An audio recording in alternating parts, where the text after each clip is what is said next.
Bonjour à toutes et à tous, donc aujourd'hui petite vidéo sur le unboxing du NZXT HUE. Donc je le dis en initial parce qu'en français ça fait pas terrible, ça ferait le NZXT U, alors qu'en anglais ça ferait le HUE, c'est beaucoup plus joli. Donc en fait c'est une sorte de rhéobus pour l'éclairage de votre tour. Donc en fait ça se présente comme un rhéobus pour vos ventilateurs, d'ailleurs j'ai une petite vidéo qui vous présente le Rhéobus Sentry Mix 2 de chez NZXT aussi. Vous pouvez le trouver sur ma chaîne. Donc en fait, ça se présente comme un Rhéobus, sauf que à la place de réguler vos ventilateurs, ça régule votre éclairage.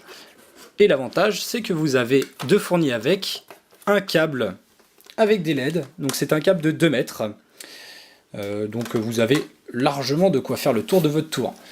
Donc quand vous l'ouvrez, vous avez le petit manuel, donc savoir comment l'installer. Donc ça se présente dans une baie 3,5 pouces. 3,5 n'importe quoi, c'est pas un disque dur. Ça se présente dans une baie 5,25.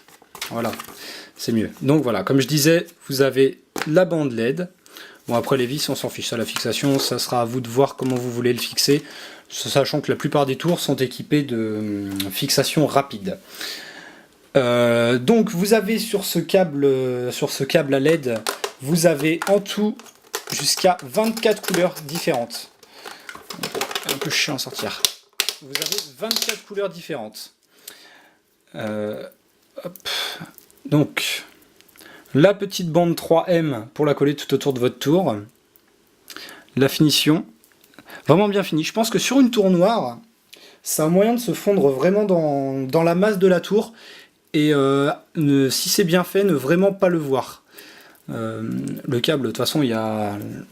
Ouais, je pense que de toute façon, pour n'importe quel tour, même moi dans la tour que j'ai prévu de mettre ça, j'ai prévu de mettre ça dans un Corsair 900D. J'aurai largement de quoi faire le tour de la baie. Sachant que la baie est un peu énorme sur cette tour. Donc vous avez le câble de 2 mètres avec son alimentation. Alors attendez, je ne sais pas de quel côté, il me semble que c'est de ce côté-ci. Voilà.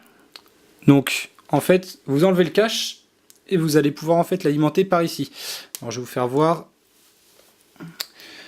Donc en fait je fais cette petite vidéo parce que j'ai trouvé beaucoup de vidéos sur YouTube, beaucoup de vidéos en anglais, mais très peu en français.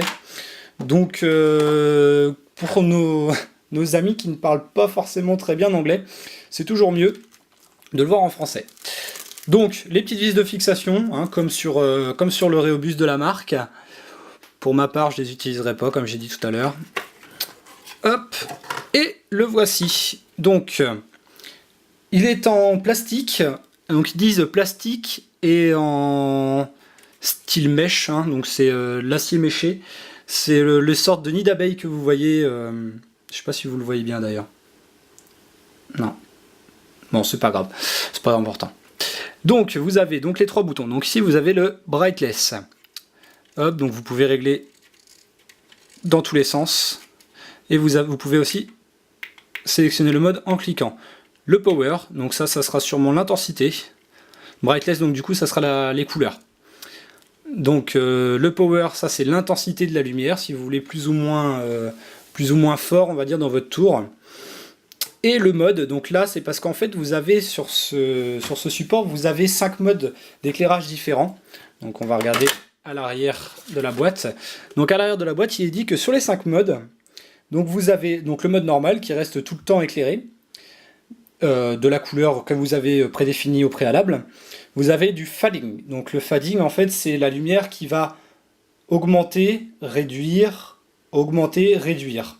Donc ça, vous pouvez aussi le régler en vitesse, c'est-à-dire que si vous le voulez plus ou moins rapide. Donc vous avez le flashing, donc là bah, ça fait des flashs hein, tout simplement.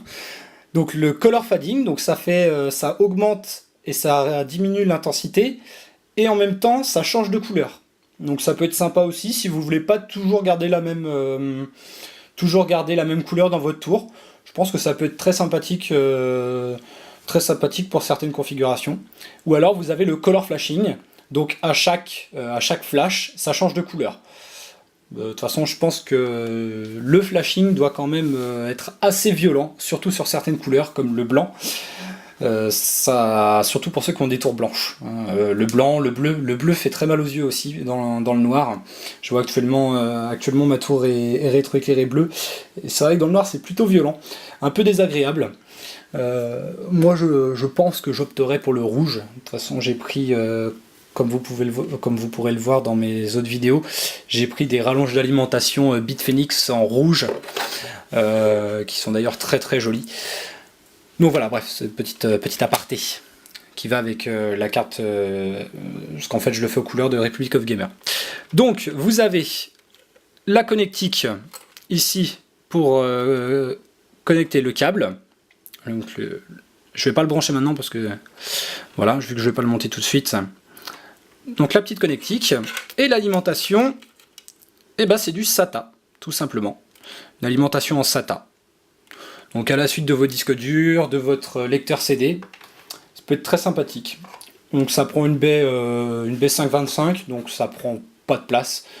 Et donc voilà. Après la finition, ça reste du plastique tout autour, hein, comme finalement c'est la même finition. Je me demande si c'est pas la même base que le Rhéobus de la marque. Ah, attendez, on va les mettre côte à côte, on va voir. Hop, faut que je le ressorte de son emballage. Hop. Eh bien, si, ce sont les mêmes bases. Exactement. En fait, ils ont juste changé le panneau frontal. Mais du coup, c'est exactement la même finition. Voilà. Donc sur ce, je vous dis à plus. Et en espérant du coup que ma petite vidéo en français à moi vous aura un peu plus éclairé. Éclairé, sans faire de jeu de mots avec les LED. Je vous ferai une petite vidéo quand toute ma tour sera montée. De toute façon, comme je vous préviens dans mes autres vidéos, je vous ferai une vidéo globale de tout ça. Comme ça, vous verrez dans l'action ce que ça donne. Et puis, je vous épargne les phases de montage. Parce que je pense que pour bien placer le câble, je vais m'amuser. Allez, sur ce, à plus!